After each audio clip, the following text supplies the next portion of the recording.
Me quedé embarazada cuando tenía 17 años, estaba en el colegio en sexto curso.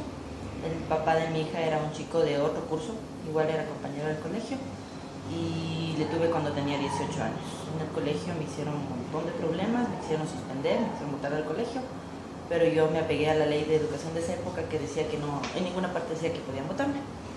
Entonces me suspendieron un mes hasta que nazca mi hija, y apenas nació, a la semana me tocó ir a clases, a dar exámenes y a recuperar. Quisieron, algunos profesores intentaron hacerme quedar de año, pero como yo me había igualado deberes todo el tiempo, les mandaba a mis compañeros, nunca me atrasé, entonces solo me faltaban exámenes y no les di chance, y me gradué con mi hija de 3 meses. Eso es la experiencia del colegio, de cómo le tuve. De ahí en la casa, primero mi hermano casi se muere, que es el hombre de la casa. Mi abuelita aceptó, un tío me decía que mejor no le tenga, otra tía me decía que porque se mete mi otro tío, y se armaba el relajo en la familia. Y a fin de cuentas yo les dije que no, que era mi decisión. Y ya, nació una niña y ya tiene 15 años. No, primero no tenía la más remota idea de qué iba a ser. O sea, yo sabía que iba a nacer una niña y no sabía ni cómo cambiar un pañal. De hecho, ni siquiera jugaba con muñecas, entonces no sabía cómo, no sabía absolutamente nada. Lo primero que me dijeron cuando me gradué del colegio, una tía me dijo: a ti no te da el cerebro para estudiar, así que dedícate a trabajar para mantener a tu hija. Y me dediqué a trabajar. Entonces me puse a trabajar cuando mi hija tenía como 6 meses, empecé a trabajar, medio tiempo. Entonces era cambiar toda la dinámica o sea, desde que estaba en el colegio, cambiar toda la dinámica de hacer los deberes, estar con mis amigos, a hacer los deberes, cuidar al niño, irme al trabajo. Mi abuelita le llevaba para que coma en el trabajo, entonces ella se quedaba conmigo a las tardes y me dejaba, me daba la oportunidad. Y regresábamos de noche. Y fue el de tener que hacerme responsable de otra persona, o sea, ya no era yo sola. Cuando ya fue más grande y no me alcanzaba la plata, había que decidir si es que la que estudiaba era ella o era yo, y ella estudiaba. Entonces entró al jardín cuando yo falté un semestre a la universidad porque no me alcanzaba para la atención de los dos. Cosas así, o sea, el tener que muchas veces sacrificar tiempo con ella. El que me tocaba trabajar el fin de semana y no podía llevarle, o me tocaba llevarle al trabajo y ella pasaba 12 horas conmigo encerrada en el trabajo. Entonces no es lo mismo que una familia normal, una casa que tienes un esposo que te espera y que le cuida a los niños cuando no está, o compartir responsabilidades, compartir gastos, compartir las preocupaciones de cuando se enferma, de cuando necesita algo para el colegio, ¿entiendes? Así es una cosa bien difícil. Yo, por decirte que en la universidad me demoré 8 años en hacer una carrera de 4, por lo que iba y venía todo el tiempo. Entonces sí es mucho más complicado de lo que uno espera. En mi caso, yo me quedé embarazada un año después de que mi papá se murió. Nunca tuve mamá, ella se murió cuando yo tenía 3 años. Yo crecí en una familia donde mi papá tuvo 4 esposas después de que mi papá se murió. No se hablaba mucho de sexualidad, era un tema medio tabú. Siempre hablaba más con mi hermano que conmigo. Conmigo era un poco más reservada en esas cosas.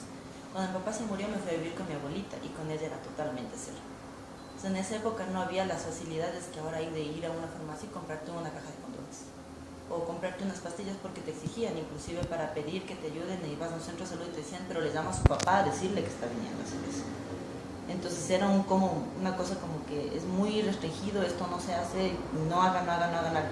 Y en mi casa nunca se habló del tema. Tuve una prima que se quedó embarazada a los 16 años y era como que, oh por Dios, la guagua se quedó embarazada, pero como se casó, no pasa nada. Ella se convirtió en la señora de la casa. Entonces sí es que uno no sabía dónde podía conseguir, no tenía acceso a conseguir el método anticonceptivos, no se hablaba en la casa, y la típica que una está locamente enamorada y el chico le dice, no va a pasar nada y si pasa algo nos casamos, y es una gran mentira. Entonces es también un juego de ilusiones que uno tiene, que se mezcla con toda la desinformación, la falta de acceso, que al menos en mi época había. Ahora es un poquito más abierta la cosa. La situación sí ha cambiado. Ahora, fuera de lo que sea los planes del gobierno de educación sexual en los colegios, mi hija está en un colegio fiscal, ella tenía mucha información desde ahí, y encuentras en la televisión, en internet, en revistas, en todo lado puedes encontrar información. Puedes tener mayor acceso, puedes comprar pastillas, inyecciones, inclusive en los centros de salud te ponen las inyecciones si eres un adolescente que necesita cuidado por planificación familiar. O sea, sí hay más acceso, sí hay más facilidades. Sin embargo, las chicas sí se siguen quedando embarazadas. Conozco casos de niñas que se han quedado embarazadas de 13, 14 años, compañeras de mi hija. Hubo un caso de una niña que se suicidó porque pensó que estaba embarazada.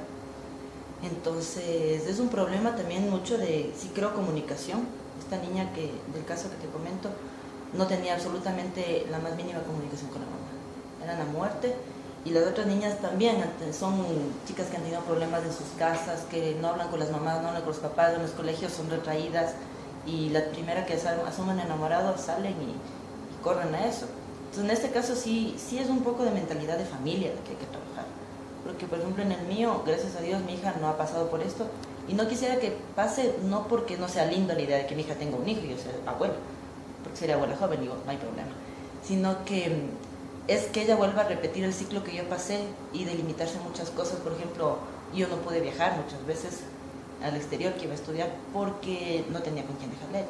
Entonces es cosa de hablar, yo hablo mucho con ella, hablamos de métodos anticonceptivos, nos reímos a veces cuando me pongo roja por ponerme, pero es una cuestión de cultura intrafamiliar también, más allá también de las acciones que haga el gobierno, es un poco el interés también de los jóvenes en estar informados, de saber que no es solamente un embarazo lo que puede prevenir, sino una enfermedad y la muerte inclusive. Ese tipo de cosas es lo que ha cambiado ya.